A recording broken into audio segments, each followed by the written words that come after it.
사랑하는 성도님들, 안녕하십니까? 오늘도 이렇게 귀한 시간에 함께 해주셔서 진심으로 감사드립니다.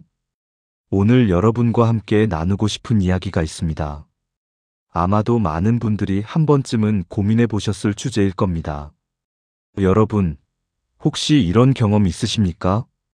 주일 예배를 드리러 교회에 갔는데 누군가 간증하는 모습을 보게 됩니다. 그분은 눈물을 흘리며 감사의 간증을 합니다. 하나님께서 사업을 축복해 주셔서 매출이 2배로 늘었다는 간증. 기도했더니 오랫동안 갚지 못하던 빚을 다 갚게 되었다는 간증. 11조를 드렸더니 예상치 못한 곳에서 돈이 들어와서 집을 샀다는 간증 말입니다. 교회 안에서 이런 간증들을 참 많이 듣게 되지 않습니까? 그런 간증을 들으면서 여러분의 마음은 어떠셨습니까? 물론 하나님께 감사하는 마음이 들기도 합니다. 하나님께서 그분의 기도를 들어주셔서 참 좋다는 생각도 듭니다. 하지만 솔직히 말씀드려서 동시에 마음 한구석에서 이런 질문이 올라오지 않으셨습니까? 그럼 나는 왜 이렇게 힘들까? 나도 그분만큼 열심히 기도하는데, 나도 충성되게 11조 드리고 헌금도 하는데 왜 내 삶은 여전히 이렇게 버거울까? 왜 내 사업은 잘 안 될까? 왜 우리 가정의 경제 문제는 해결되지 않을까? 혹시 내가 무엇을 잘못한 걸까? 혹시 하나님이 나를 사랑하지 않으시는 건 아닐까? 혹시 내 신앙에 문제가 있는 건 아닐까? 이런 생각 때문에 괴로워하신 적 있지 않으십니까? 밤에 잠을 이루지 못하고 고민하신 적 있지 않으십니까? 여러분만 그런 것이 아닙니다. 제가 목회하면서 만난 수많은 성도님들이 똑같은 고민을 하고 계셨습니다. 어떤 분은 이렇게 말씀하셨습니다. 목사님, 저는 새벽 기도를 10년 넘게 나갔어요. 한 번도 빠진 적이 없어요. 주일성 수도 철저히 지키고 교회 봉사도 열심히 하고 11조도 정확하게 드렸어요. 그런데 왜 제 삶은 이렇게 힘들까요? 빚은 줄어들지 않고 사업은 점점 어려워지고 아이들 학비 걱정에 잠을 못 자는데 저는 뭘 잘못한 걸까요? 그분의 눈에는 눈물이 가득했습니다.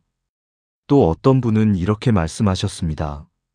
목사님, 저희 옆집 사람은 교회도 안 다니는데 사업이 잘 되고 큰 차도 타고 다녀요. 근데 저는 이렇게 열심히 믿는데 왜 이렇게 힘들까요? 하나님이 불공평하신 것 같아요. 정말 솔직한 고백이었습니다. 또 다른 분은 이런 말씀도 하셨습니다.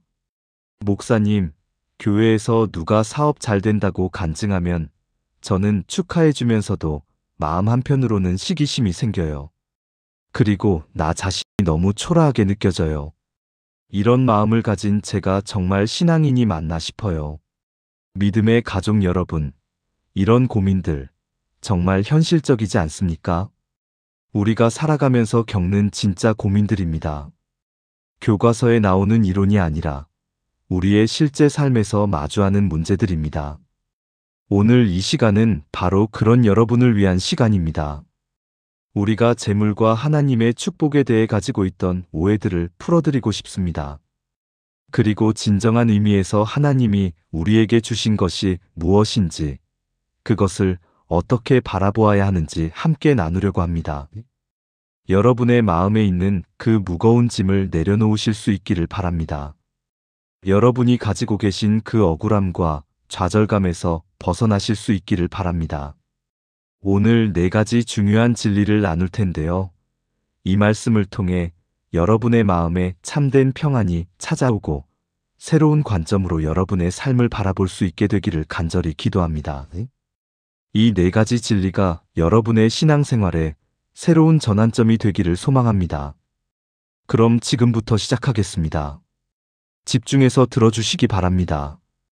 첫 번째로 말씀드리고 싶은 것은 재물은 우리의 행위에 대한 보상이 아니라는 것입니다. 이 말씀이 조금 낯설게 들리실 수도 있습니다. 우리가 교회에서 흔히 듣는 말과는 다를 수 있기 때문입니다. 많은 분들이 이렇게 생각합니다. 내가 착하게 살면 하나님이 복을 주실 것이다. 내가 열심히 교회 생활하면 하나님이 제물로 갚아주실 것이다. 내가 11조 드리면 하나님이 재정적으로 축복해 주실 것이다. 내가 헌금 많이 하면 하나님이 몇 배로 갚아주실 것이다. 이런 생각, 완전히 틀린 것은 아닙니다. 하나님께서는 분명히 우리를 축복하시는 분이십니다. 하지만 이것이 전부라고 생각한다면 우리는 큰 문제에 직면하게 됩니다. 왜 그럴까요? 만약 재물이 우리의 행위에 대한 보상이라면, 그렇다면 가난한 사람들은 모두 하나님께 버림받은 사람들이 되는 겁니까? 경제적으로 어려운 사람들은 모두 신앙생활을 잘못한 사람들이 되는 겁니까? 열심히 살았는데도 가난한 사람은 실패한 신앙인이 되는 겁니까?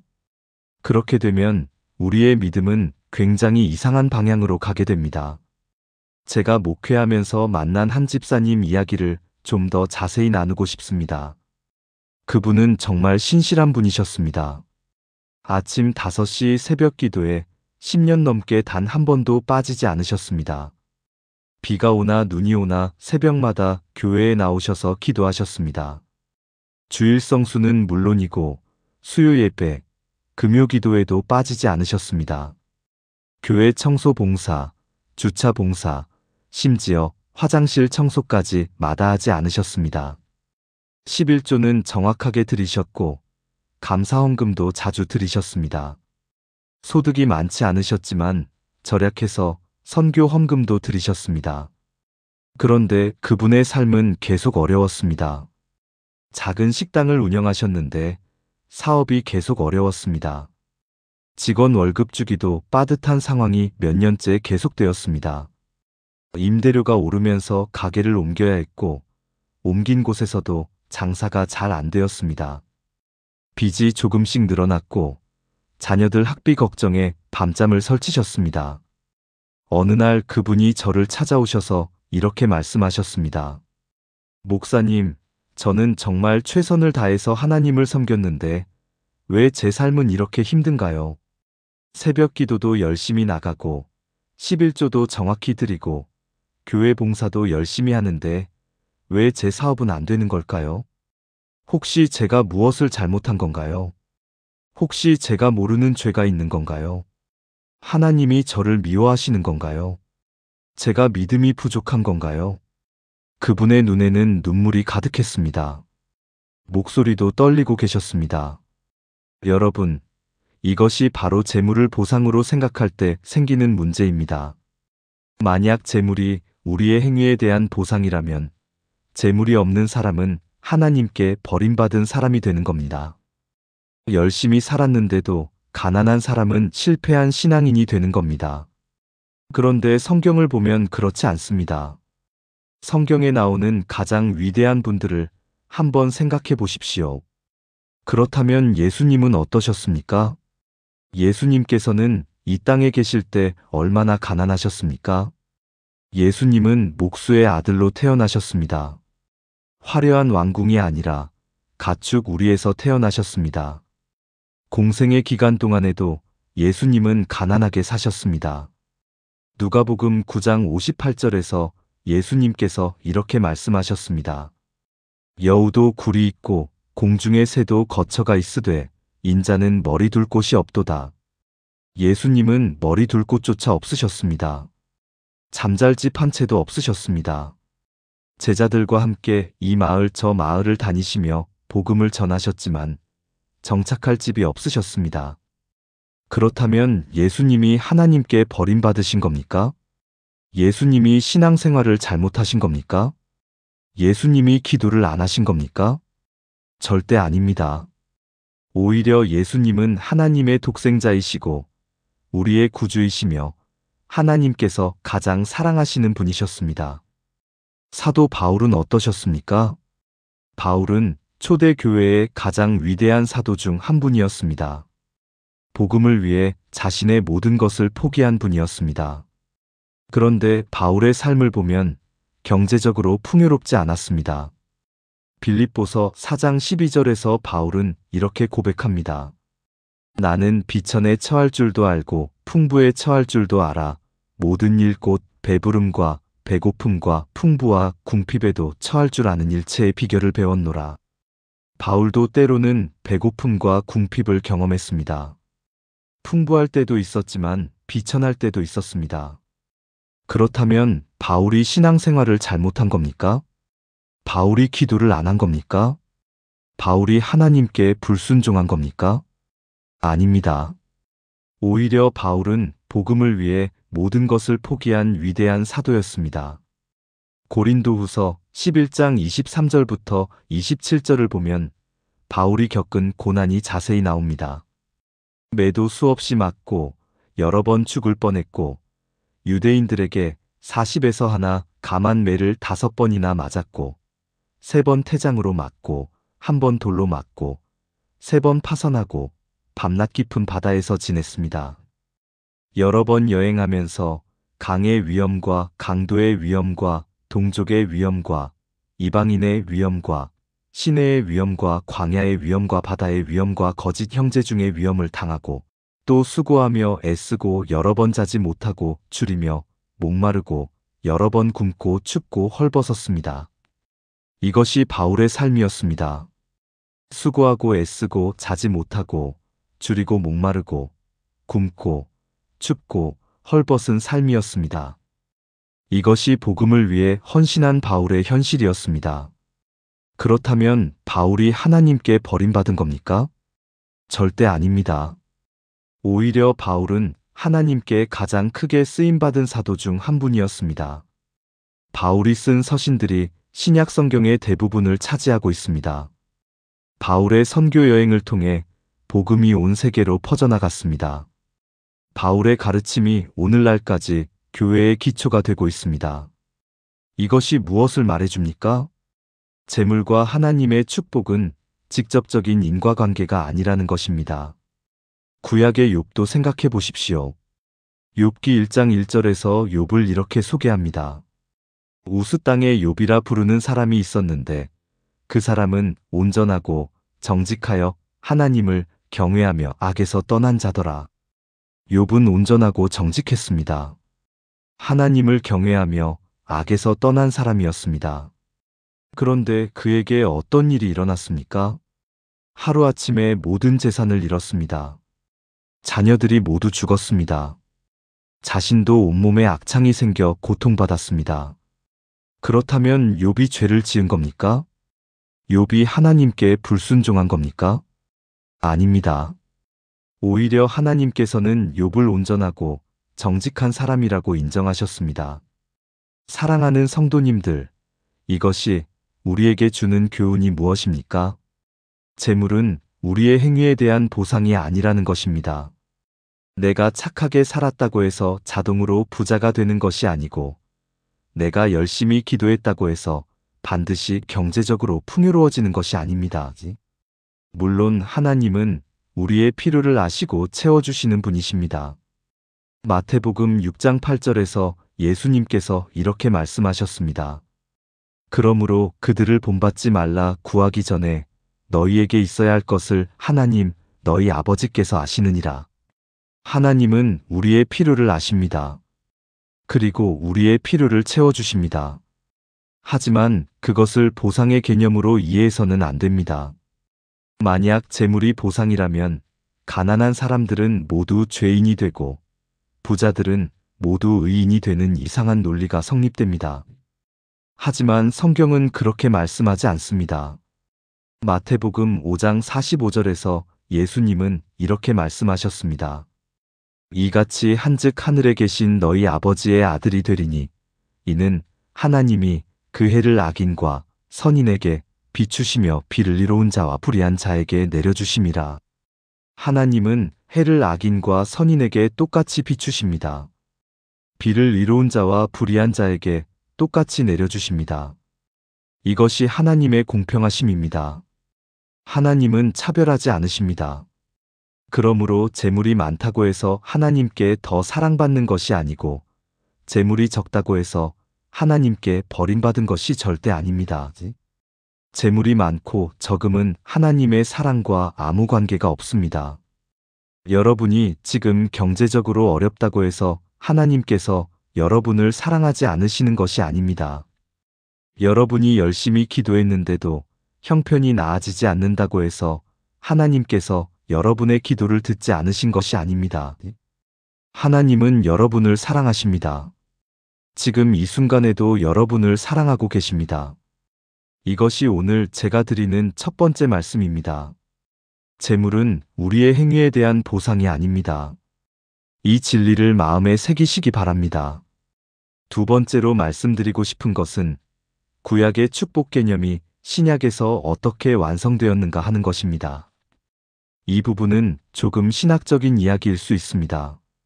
하지만 매우 중요한 내용이니 집중해서 들어주시기 바랍니다. 구약 시대를 살펴보면 하나님은 순종하는 백성들에게 물질적 축복을 약속하셨습니다. 신명기 28장 1절부터 6절을 보면 이렇게 기록되어 있습니다. 네가 네 하나님 여호와의 말씀을 삼가 듣고 내가 오늘 내게 명령하는 그의 모든 명령을 지켜 행하면 내 하나님 여호와께서 너를 세계 모든 민족 위에 뛰어나게 하실 것이라. 네가 네 하나님 여호와의 말씀을 청종하면 이 모든 복이 내게 임하며 내게 이르리니 성읍에서도 복을 받고 들에서도 복을 받을 것이며 내 몸의 자녀와 내 토지의 소산과 내 짐승의 새끼와 내 소의 새끼와 내 양의 새끼가 복을 받을 것이며 네 광주리와 내 떡 반죽 그릇이 복을 받을 것이며 내가 들어와도 복을 받고 나가도 복을 받을 것이니라. 이것이 구약의 축복 개념이었습니다. 순종하면 물질적으로 풍요롭게 하시겠다는 약속이었습니다. 자녀도 많이 주시고 농사도 잘 되게 하시고 가축도 번성하게 하시고 들어와도 나가도 복을 받게 하시겠다는 약속이었습니다. 또한 구약에서는 제사가 매우 중요했습니다. 레위기를 보면 제사법이 아주 상세하게 기록되어 있습니다. 번제, 소제, 화목제, 속죄제, 속건제 등 다양한 제사가 있었습니다. 어떤 동물을 잡아야 하는지, 어떻게 피를 뿌려야 하는지, 어떻게 불에 태워야 하는지 아주 자세하게 규정되어 있었습니다. 이 제사를 통해 하나님께 가까이 갈 수 있었습니다. 제사를 드리지 않고는 하나님께 나아갈 수 없었습니다. 그래서 이스라엘 백성들은 제사를 매우 중요하게 여겼습니다. 또한 성전도 매우 중요한 개념이었습니다. 이스라엘 백성들이 광야에서 생활할 때 하나님은 성막을 짓게 하셨습니다. 출애굽기 25장부터 보면 성막을 짓는 방법이 아주 상세하게 나옵니다. 어떤 재료를 사용해야 하는지, 어떤 색깔의 천을 사용해야 하는지, 어떤 크기로 만들어야 하는지 정확하게 지시하셨습니다. 왜 그렇게 성막이 중요했을까요? 성막은 하나님의 임재를 상징했기 때문입니다. 하나님이 그들 가운데 계신다는 것을 보여주는 것이 바로 성막이었습니다. 나는 너희의 하나님이 되고 너희는 내 백성이 되어서 내가 항상 너희와 함께 하겠다는 약속의 표시가 바로 성막이었습니다.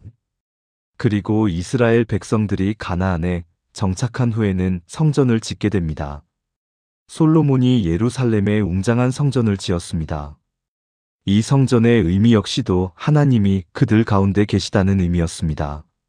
하나님이 그들 가운데 계셔서 그들이 하나님의 백성이고 하나님이 그들의 하나님임을 보여주는 것이 바로 성전이었습니다.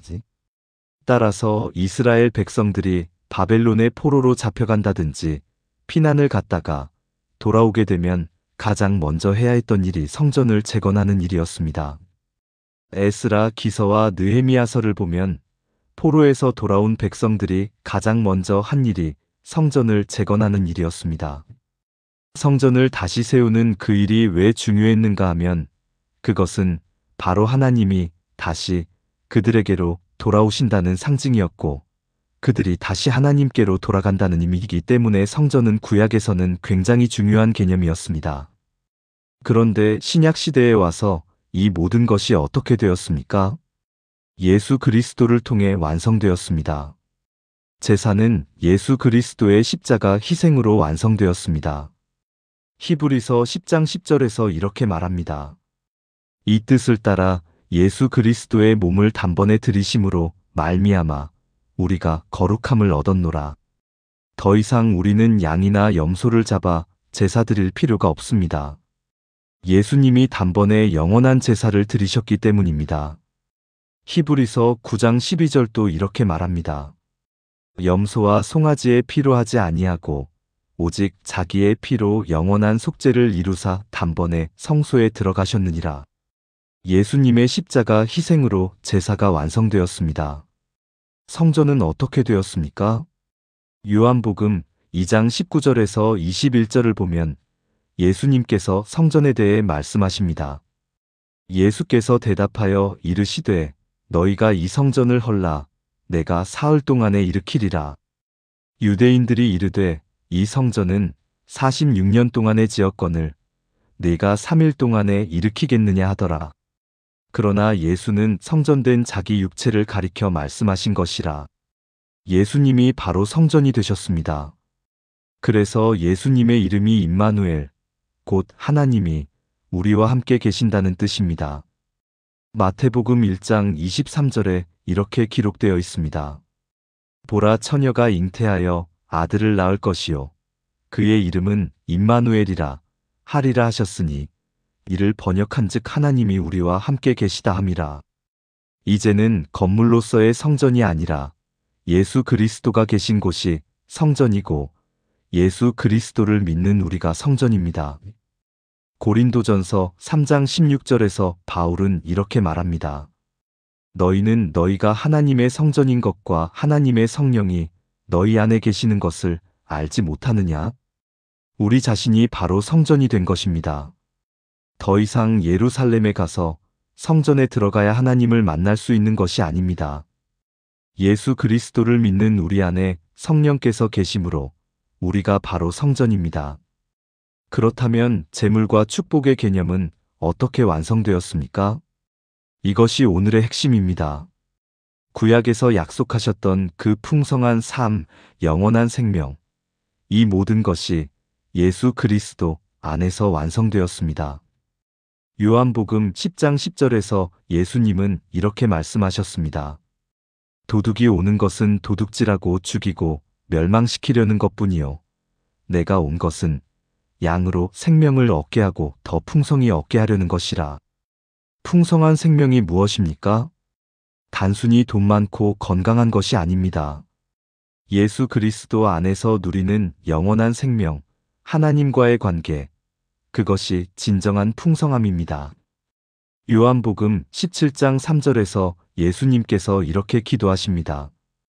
영생은 곧 유일하신 참 하나님과 그가 보내신 자 예수 그리스도를 아는 것이니이다. 영생, 풍성한 삶이 무엇입니까? 하나님을 아는 것입니다. 예수 그리스도를 아는 것입니다. 그래서 신약 성경 어디를 봐도 예수님을 믿어서 부자가 되었다거나 장수했다는 기록이 없습니다. 오히려 가진 것을 팔아 가난한 자에게 나누어 주라고 하셨고 무엇을 먹을지 무엇을 입을지 염려하지 말라고 하셨습니다. 마태복음 6장 31절부터 33절을 보십시오. 그러므로 염려하여 이르기를 무엇을 먹을까, 무엇을 마실까, 무엇을 입을까 하지 말라. 이는 다 이방인들이 구하는 것이라. 너희 하늘 아버지께서 이 모든 것이 너희에게 있어야 할 줄을 아시느니라. 그런즉 너희는 먼저 그의 나라와 그의 의를 구하라.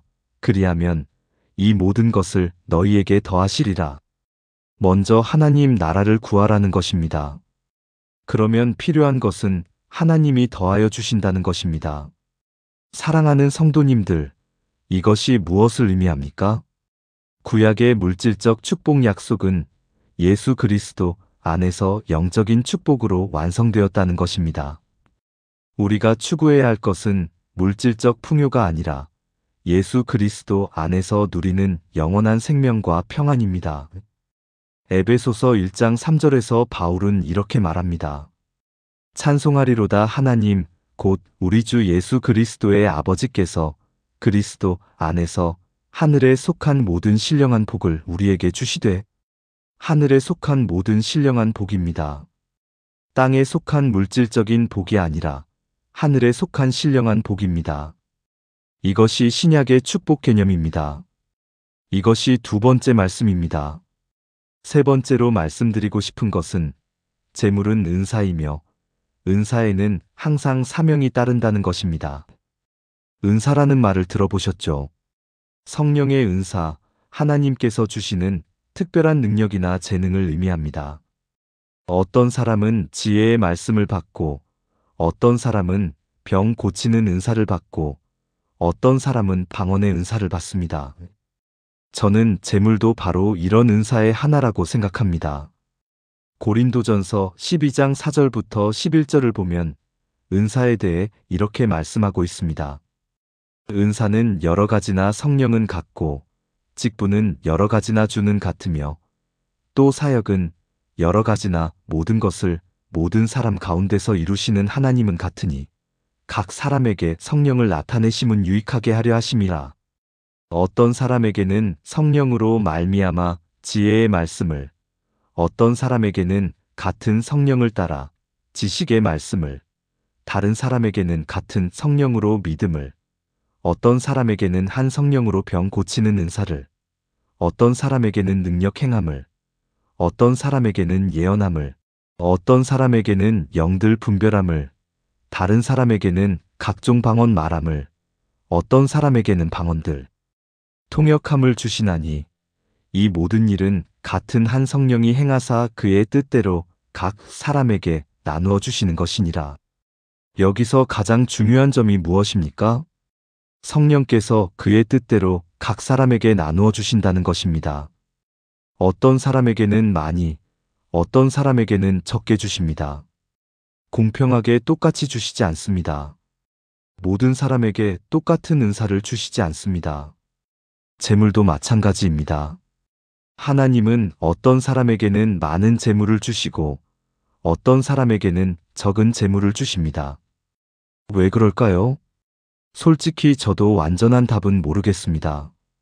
왜 어떤 사람은 부유한 집안에서 태어나고 어떤 사람은 가난한 집안에서 태어나는지 저도 완전히 이해하지 못합니다.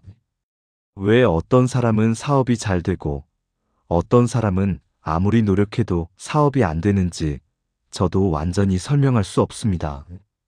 하지만 분명한 것은 이 세상이 공평하지 않다는 것입니다. 어떤 사람은 부유한 집안에서 태어나고 어떤 사람은 가난한 집안에서 태어납니다. 어떤 사람은 뛰어난 재능을 가지고 태어나고 어떤 사람은 그렇지 못합니다. 어떤 사람은 건강하게 태어나고 어떤 사람은 병약하게 태어납니다. 이것이 우리가 살아가는 세상의 현실입니다. 우리가 이것을 다 이해할 수는 없습니다. 하지만 받아들여야 합니다. 그런데 중요한 것은 얼마나 많이 받았느냐가 아니라 받은 것으로 무엇을 하느냐입니다. 마태복음 25장에 나오는 달란트 비유를 기억하십니까? 주인이 종들을 불러 한 사람에게는 5달란트를, 한 사람에게는 2달란트를, 한 사람에게는 1달란트를 주었습니다. 공평하게 주지 않았습니다. 각 사람의 능력대로 주었습니다. 어떤 사람은 5달란트를 받았지만 어떤 사람은 1달란트밖에 받지 못했습니다. 5배의 차이입니다. 5달란트 받은 사람은 장사하여 5달란트를 더 남겼고 2달란트 받은 사람도 2달란트를 더 남겼습니다. 주인이 돌아왔을 때 무엇이라고 말했습니까? 마태복음 25장 21절과 23절을 보면 똑같은 칭찬을 합니다. 잘하였도다 착하고 충성된 종아, 네가 작은 일에 충성하였음에 내가 많은 것을 내게 맡기리니 내 주인의 즐거움에 참여할지어다. 5달란트를 남긴 사람이나 2달란트를 남긴 사람이나 똑같이 착하고 충성된 종이라는 칭찬을 받았습니다. 하나님의 공평함이 여기에 있습니다. 얼마나 많이 가졌느냐가 아니라 가진 것으로 얼마나 충성했느냐를 보시는 것입니다. 5달란트 받은 사람이 2달란트만 남겼다면 칭찬받지 못했을 것입니다. 1달란트 받은 사람이 반달란트만 남겼어도 칭찬받았을 것입니다. 중요한 것은 얼마나 남겼느냐가 아니라 최선을 다했느냐입니다. 제가 몇 년 전에 만난 한 권사님 이야기를 자세히 나누고 싶습니다. 그분은 작은 반찬 가게를 운영하셨는데 수입이 그리 많지 않았습니다. 한 달에 벌어서 집세 내고 생활비 쓰면 거의 남는 게 없었습니다. 하지만 그분은 매달 꼬박꼬박 11조를 들이시고 틈틈이 불우이웃을 돕는 일에 헌금하셨습니다. 한 번은 교회에서 선교 헌금을 할 때 100만 원이라는 큰 돈을 헌금하셔서 제가 깜짝 놀란 적이 있습니다. 어느 날 제가 여쭤봤습니다. 권사님, 형편이 넉넉하지 않으신데 어떻게 그렇게 헌금을 많이 하십니까? 그분이 대답하셨습니다.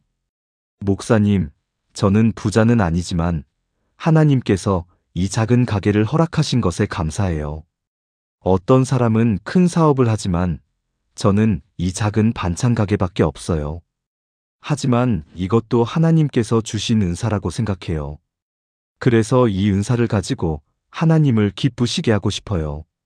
제가 가진 게 적다고 해서 하나님을 섬기지 않을 수는 없잖아요. 다른 분들은 큰 돈을 헌금하시지만 저는 작은 돈밖에 못 드려요. 하지만 이것이 제가 드릴 수 있는 최선이에요. 하나님께서는 제 마음을 아실 거예요. 그분의 그 고백이 제 가슴에 깊이 새겨졌습니다. 바로 이것입니다. 재물이 많든 적든 그것은 하나님께서 주신 은사이고 그 은사에는 항상 사명이 따릅니다. 많이 받은 사람은 많이 받은 대로 책임이 있고 적게 받은 사람은 적게 받은 대로 할 수 있는 일이 있습니다. 은사의 또 다른 특징이 무엇입니까? 은사는 자신을 위한 것이 아니라 다른 사람을 섬기기 위한 것입니다. 고린도전서 12장 7절을 다시 보십시오. 각 사람에게 성령을 나타내심은 유익하게 하려 하심이라. 유익하게 하려 함이라는 것은 다른 사람들에게 유익을 주기 위함이라는 뜻입니다. 은사는 나를 위한 것이 아니라 교회와 이웃을 위한 것입니다. 베드로전서 4장 10절도 이렇게 말합니다. 각각 은사를 받은 대로 하나님의 여러 가지 은혜를 맡은 선한 청직이 같이 서로 봉사하라. 은사는 서로 봉사하기 위한 것입니다. 재물도 마찬가지입니다. 하나님께서 재물을 주신 것은 그것을 혼자 누리라는 것이 아니라 그것으로 하나님을 섬기고 이웃을 섬기라는 것입니다. 디모데전서 6장 17절부터 19절을 보십시오. 네가 이 세대에서 부한 자들을 명하여 마음을 높이지 말고 정함이 없는 재물에 소망을 두지 말고 오직 우리에게 모든 것을 후히 주사 누리게 하시는 하나님께 두며 선을 행하고 선한 사업을 많이 하고 나누어 주기를 좋아하며 너그러운 자가 되게 하라. 이것이 장래에 자기를 위하여 좋은 터를 쌓아 참된 생명을 취하는 것이니라. 부한 자들에게 명하라는 것이 무엇입니까? 선을 행하고 선한 사업을 많이 하고 나누어 주기를 좋아하며 너그러운 자가 되라는 것입니다. 이것이 바로 재물을 받은 자의 사명입니다. 재물은 그냥 주어진 것이 아닙니다. 재물에는 항상 사명이 따릅니다. 사랑하는 성도님들, 우리가 가진 것이 많든 적든 그것은 하나님께서 주신 은사입니다. 그리고 그 은사에는 항상 사명이 따릅니다. 많이 가진 사람은 그것으로 더 많이 섬겨야 하고 적게 가진 사람도 가진 것으로 충성해야 합니다. 이것이 세 번째 말씀입니다. 네 번째로 마지막으로 말씀드리고 싶은 것은 재물에 많고 적음으로 인해 낙심하거나 교만해서는 안 된다는 것입니다. 앞에서 말씀드린 것처럼 하나님은 각 사람에게 다르게 주십니다. 어떤 사람에게는 많이, 어떤 사람에게는 적게 주십니다. 그렇다면 적게 받은 사람은 어떻게 해야 합니까? 낙심해야 합니까? 절대 아닙니다. 제가 목회하면서 만난 많은 분들 중에 정말 열심히 사는데도 삶이 힘든 분들이 계셨습니다. 새벽부터 밤늦게까지 일하시는데도 생활이 빠듯하신 분들, 아무리 노력해도 빚이 줄어들지 않는 분들, 사업을 여러 번 시도했지만 번번이 실패하신 분들이 계셨습니다. 한 집사님은 택시 운전을 하시는데 하루에 15시간씩 일하셨습니다. 아침 5시에 나가서 밤 8시에 들어오셨습니다. 일요일에도 오전에만 예배드리고 오후에는 일하러 나가셨습니다. 그렇게 열심히 일하시는데도 생활이 빠듯하셨습니다. 자녀 셋을 키우시는데 학비며 생활비며 감당하기가 힘드셨습니다. 그분은 게으르지 않았습니다. 누구보다 열심히 일하셨습니다. 정말 최선을 다해서 살고 계셨습니다. 그런데도 잘 안 되는 겁니다. 그럴 때 세상 사람들은 뭐라고 합니까? 실패자라고 합니다. 능력 없다고 합니다. 운이 없다고 합니다.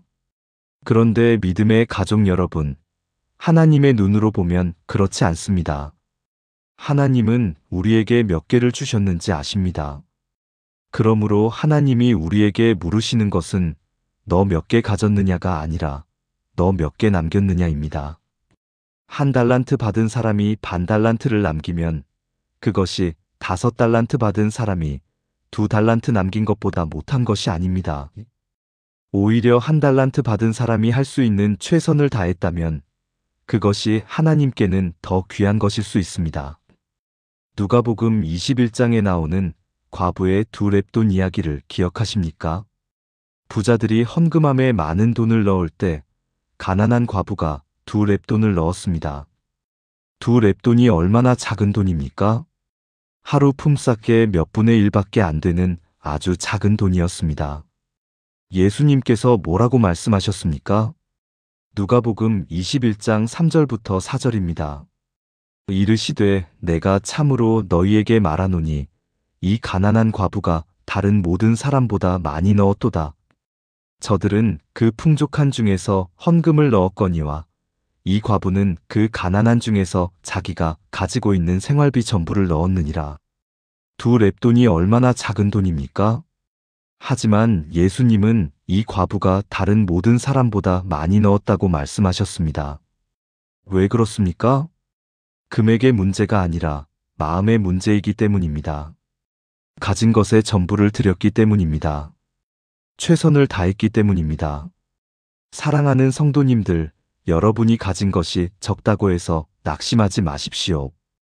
여러분이 할 수 있는 최선을 다한다면 하나님께서는 그것을 귀하게 보십니다. 세상은 결과만 보지만 하나님은 과정을 보십니다. 세상은 성공만 인정하지만 하나님은 충성을 인정하십니다. 세상은 얼마나 많이 가졌는지를 보지만 하나님은 얼마나 최선을 다했는지를 보십니다. 빌립보서 4장 11절부터 13절에서 바울은 이렇게 고백합니다. 내가 궁핍함으로 말하는 것이 아니니라. 어떠한 형편에든지 나는 자족하기를 배웠노니 나는 비천에 처할 줄도 알고 풍부에 처할 줄도 알아. 모든 일 곧 배부름과 배고픔과 풍부와 궁핍에도 처할 줄 아는 일체의 비결을 배웠노라. 내게 능력 주시는 자 안에서 내가 모든 것을 할 수 있느니라. 어떤 형편에든지 자족할 수 있다는 것입니다. 이것이 바로 신앙인의 자세입니다. 가진 것이 많든 적든 그 안에서 만족하고 하나님께서 주신 것으로 최선을 다하는 것입니다. 반대로 많이 가진 사람은 어떻게 해야 합니까? 교만해서는 안 됩니다. 내가 잘나서 이렇게 많이 가진 것이 아닙니다. 하나님께서 주셨기 때문에 가진 것입니다. 그러므로 감사해야 하고 겸손해야 하며 그것으로 섬겨야 합니다. 야고보서 1장 9절부터 11절을 보십시오. 낮은 형제는 자기의 높음을 자랑하고 부한 형제는 자기의 낮아짐을 자랑할지니 이는 풀의 꽃과 같이 지나감이라. 해가 돋고 뜨거운 바람이 불어 풀을 말리면 꽃이 떨어져 그 모양의 아름다움이 없어지나니 부한 자도 그 행하는 일에 이와 같이 쇠잔하리라. 부한 자는 자기의 낮아짐을 자랑하라는 것입니다. 왜 그렇습니까? 재물은 풀의 꽃과 같이 지나가는 것이기 때문입니다. 영원한 것이 아닙니다. 디모데전서 6장 7절도 이렇게 말합니다. 우리가 세상에 아무것도 가지고 온 것이 없음에 또한 아무것도 가지고 가지 못하리니 우리는 빈손으로 왔다가 빈손으로 갑니다. 그러므로 지금 가진 것으로 교만할 이유가 없습니다. 오히려 그것이 하나님께서 맡기신 것임을 기억하고 겸손하게 청지기로 살아야 합니다. 고린도전서 4장 7절에서 바울은 이렇게 묻습니다. 누가 너를 남달리 구별하였느냐? 내게 있는 것 중에 받지 아니한 것이 무엇이냐? 내가 받았은즉 어찌하여 받지 아니한 것 같이 자랑하느냐? 우리가 가진 모든 것은 받은 것입니다. 스스로 얻은 것이 아닙니다. 그러므로 자랑할 것이 없습니다. 오히려 감사하고 겸손하게 그것을 사용해야 합니다. 제가 아는 한 집사님은 사업에 성공하여 많은 재산을 가지고 계셨습니다. 큰 회사를 운영하시고 좋은 집에 사시고 좋은 차를 타셨습니다. 그런데 그분은 절대 그것을 자랑하지 않으셨습니다.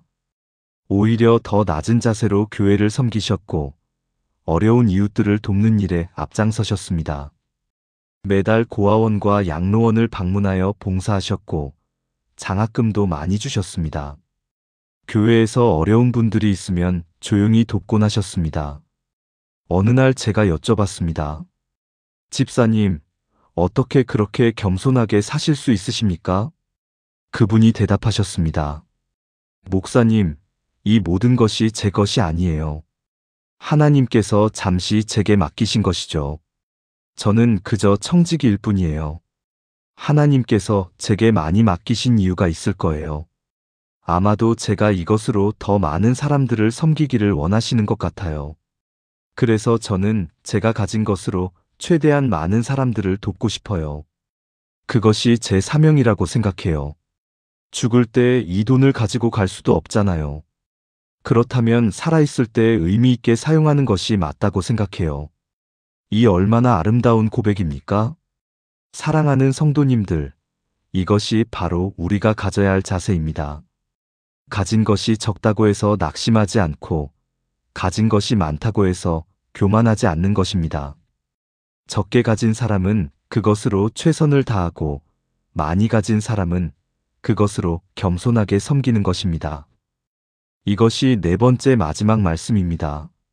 사랑하는 믿음의 가족 여러분, 오늘 우리가 나눈 네 가지 진리를 다시 한번 정리해 보겠습니다. 첫째, 재물은 우리의 행위에 대한 보상이 아닙니다.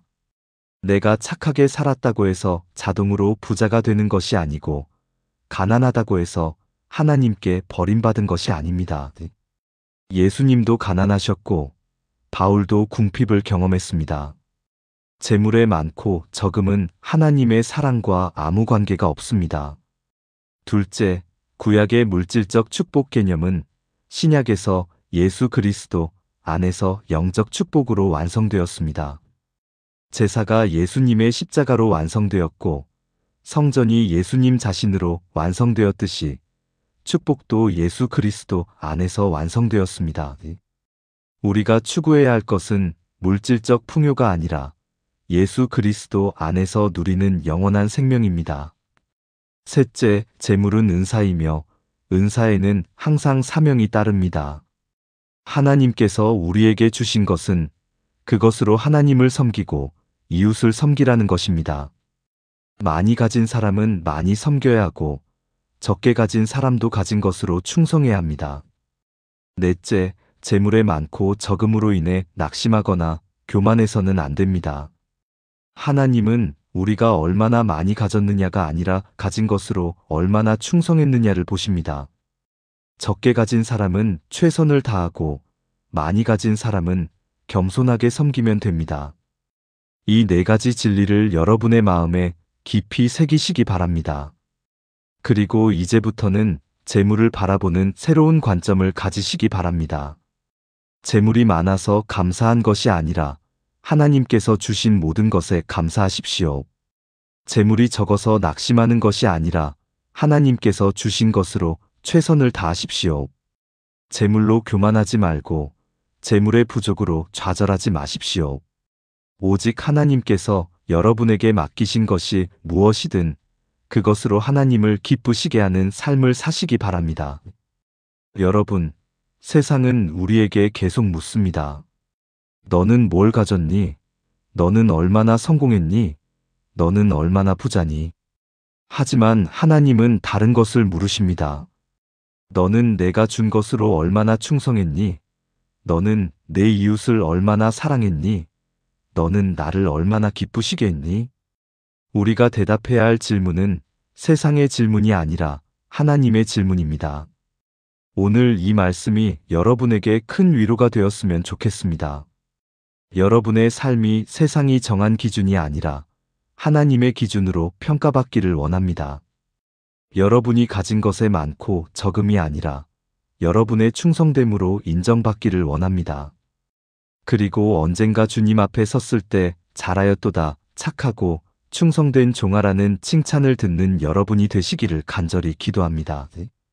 그날이 오면 주님께서 우리에게 물으실 것입니다. 너는 얼마나 많은 재물을 모았느냐가 아니라 너는 네가 가진 것으로 얼마나 나를 섬겼느냐고 물으실 것입니다. 그때 우리가 떳떳하게 대답할 수 있기를 바랍니다. 주님, 제가 가진 것은 많지 않았지만 최선을 다했습니다. 주님, 제게 주신 것으로 이웃을 섬기고 주님을 기쁘시게 하려고 노력했습니다. 이렇게 고백할 수 있기를 바랍니다. 오늘 이 메시지가 여러분에게 도움이 되셨다면 좋아요 버튼을 눌러주시고 댓글로 여러분의 생각을 나눠주시면 감사하겠습니다. 여러분은 어떤 생각이 드셨는지, 여러분의 삶에 어떤 적용점이 있는지 나눠주시면 좋겠습니다. 그리고 이 영상을 여러분 주변에 힘들어하시는 분들, 재물 때문에 고민하시는 분들, 경제적인 어려움 때문에 낙심하신 분들과 함께 나눠주시면 더욱 감사하겠습니다. 이 메시지가 한 사람에게라도 위로가 되고 힘이 된다면 그것으로 충분합니다. 구독과 알림 설정도 잊지 마시고요. 다음 시간에도 여러분의 신앙생활에 도움이 되는 좋은 말씀으로 찾아뵙겠습니다. 사랑하는 성도님들, 하나님의 풍성한 은혜가 여러분과 여러분의 가정에 늘 함께 하시기를 축복합니다. 여러분이 가진 것이 많든 적든 그 안에서 하나님의 선하신 뜻을 발견하시고 그것으로 하나님을 기쁘시게 하는 삶을 사시기를 기도합니다. 재물에 많고 적음으로 인해 마음 아파하지 마시고 오직 하나님께서 여러분을 사랑하신다는 그 진리 안에서 평안을 누리시기 바랍니다. 여러분은 하나님의 사랑받는 자녀입니다. 재물이 많고 적음과 상관없이 하나님께서는 여러분을 귀하게 여기십니다. 이 진리를 믿으시고 담대하게 살아가시기 바랍니다. 주님의 이름으로 축복합니다. 감사합니다.